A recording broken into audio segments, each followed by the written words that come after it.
motivé à écrire un livre sur la drépanocytose? Qu'est-ce qui m'a motivé à écrire un livre, un essai sur un récit sur la drépanocytose, sur le parcours de vie en tant que personne drépanocytaire? Bonjour, c'est Princilia Pérez, donc c'est pour notre deuxième numéro de Renaissance. Cette plateforme, cette nouvelle plateforme qui va nous aider donc à faire une plus ample connaissance au-delà de cette voix que vous entendez à la radio Magnificat pour l'émission Renaissance qui passe tous les lundis à partir de 11h. Donc, cette plateforme va réunir donc tous ces témoignages. Nous allons parler ici de drépanocytose, mais pas seulement, pas que. Nous allons aussi parler d'écriture, nous allons parler de poésie, nous allons parler d'entrepreneuriat, nous allons parler d'associatif aussi. Donc, ça sera le mix de tous ces univers qui sont ceux que j'ai la grâce de connaître, dans lesquels j'ai la grâce d'évoluer et sur lesquels on me pose pas mal de questions. Alors, pourquoi, pour répondre à cette question, pourquoi est-ce que j'ai résolu un jour de faire un livre pour parler de mon témoignage en tant que personne vivant avec la drépanocytose? Quel était le besoin, quelle était la nécessité et qu'est-ce que j'ai rencontré au cours de ce voyage d'écriture, parce que c'est un véritable voyage d'introspection, et quel est mon regard finalement sur cette aventure en tant que primoteur.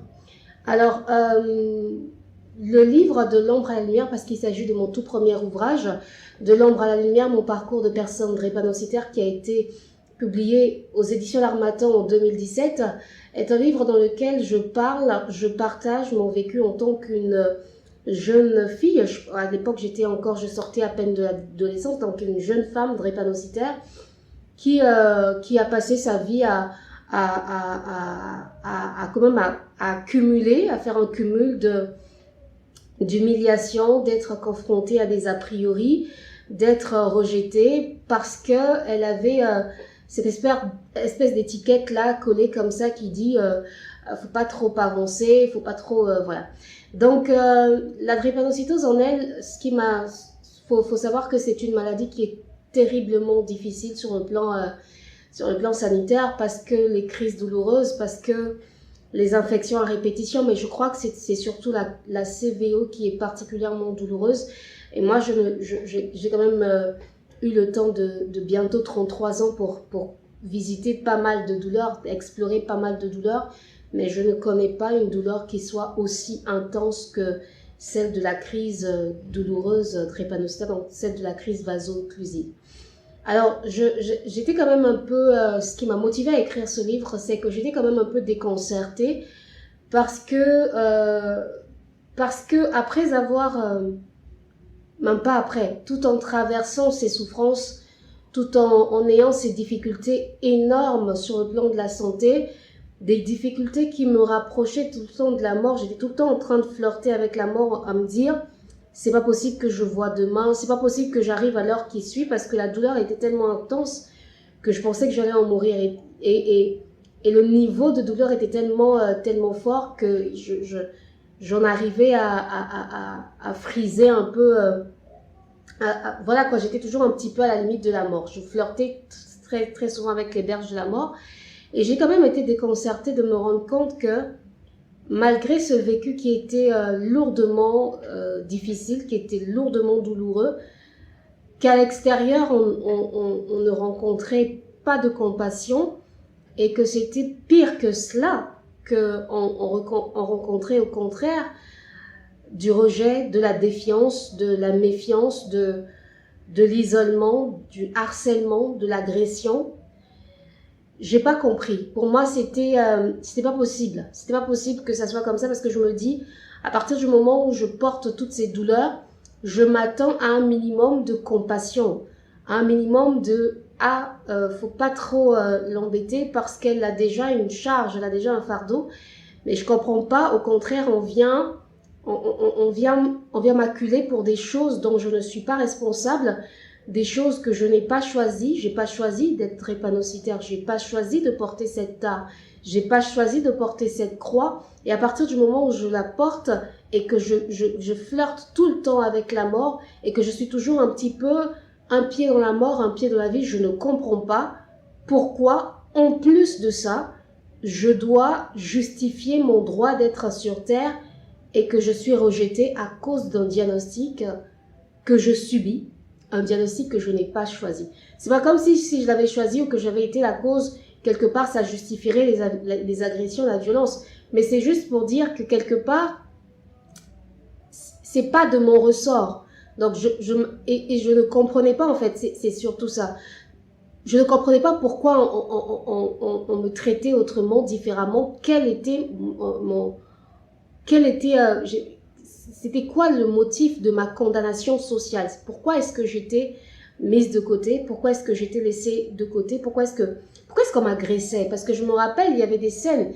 Il y a une scène particulièrement au lycée où il y a une collègue, parce que je peux pas l'appeler amie, c'est pas possible. Donc, une collègue qui vient m'agresser physiquement, mais c'est vraiment, elle a une hargne, une haine pas possible, au point où les garçons qui étaient là sont obligés de la retenir avec ses bras. Donc, écrire quelque part, j'écrivais pour plusieurs raisons. J'écrivais déjà pour me laver de ces insultes, de ces humiliations qui étaient nombreuses, qui étaient, je ne pourrais pas les compter, je ne pourrais pas les nombrer, les nombrer, je ne sais pas si ça se dit, je pourrais pas les compter, parce que c'était mon lot quotidien partout où je passais, dans la rue, au marché, des insultes gratuites, des moqueries, des indexations, c'était vraiment mon lot quotidien. Donc j'ai voulu déjà me laver de ça, parce que le fait de ne pas pouvoir en parler, c'était comme garder ces choses sur sa peau en fait. C'est comme garder ça sur sa peau, c'est comme voilà, être souillé et garder ça.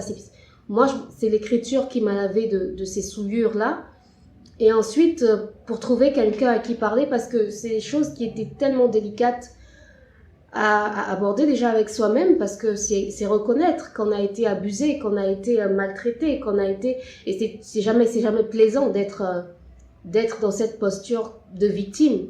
Pas qu'on l'a choisi, mais c'est jamais plaisant. Donc ça me plaisait pas, c'était pas évident d'en parler déjà à soi-même.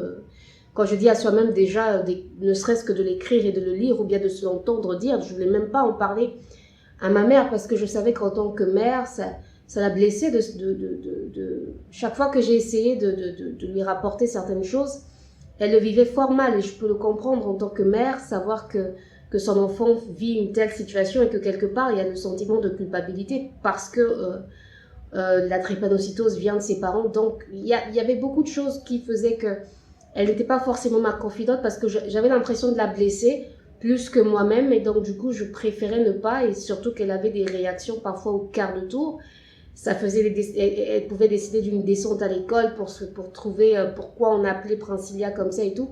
Et ça ne me rendait pas service, parce que ça créait plutôt quelque chose, ça créait un cercle vicieux. Oui, la petite fille qui va se plaindre à sa mère. Et moi, j'aurais tout simplement voulu qu'elle me change d'école, mais c'était pas qu'une question d'école, c'était une question de pensée collective qui était totalement déviante, je sais pas pourquoi.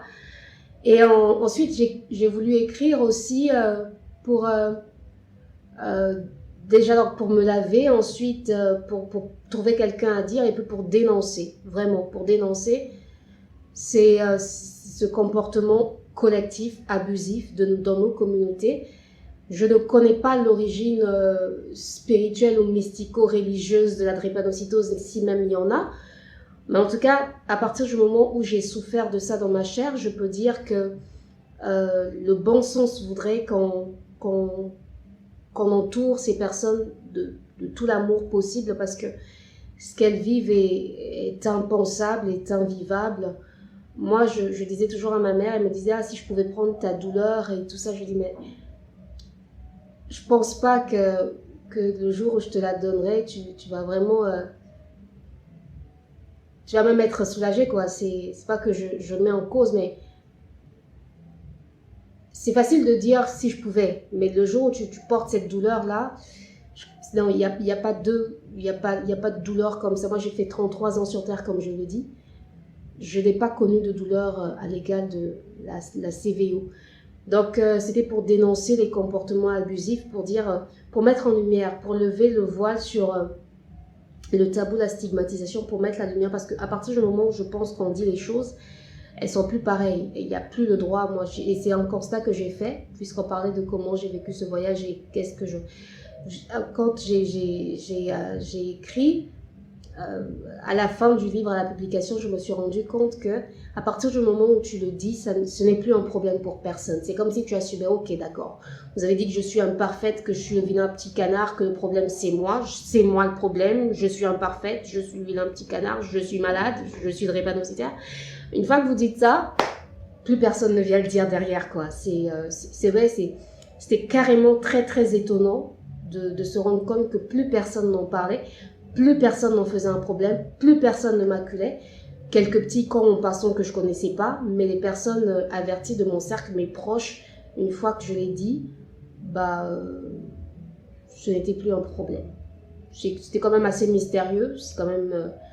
oui, mais l'écriture vous donne une certaine autorité, je pense. Donc l'écriture a un côté, j'ai envie de dire, autorité. Effectivement, ça donne une certaine autorité, ou du moins une certaine responsabilité de dire, ok, vous avez dit, j'ai entendu, mais j'assume qui je suis. J'assume que je suis drépanocytaire, mais désormais, je ne serai pas, moi en tout cas, je n'étais plus passive dans l'histoire. J'avais mon mot à dire, je n'étais plus dans un subir comme ça, mais mon mot comptait. Et ça, c'était très important. Et ça a fait toute la différence.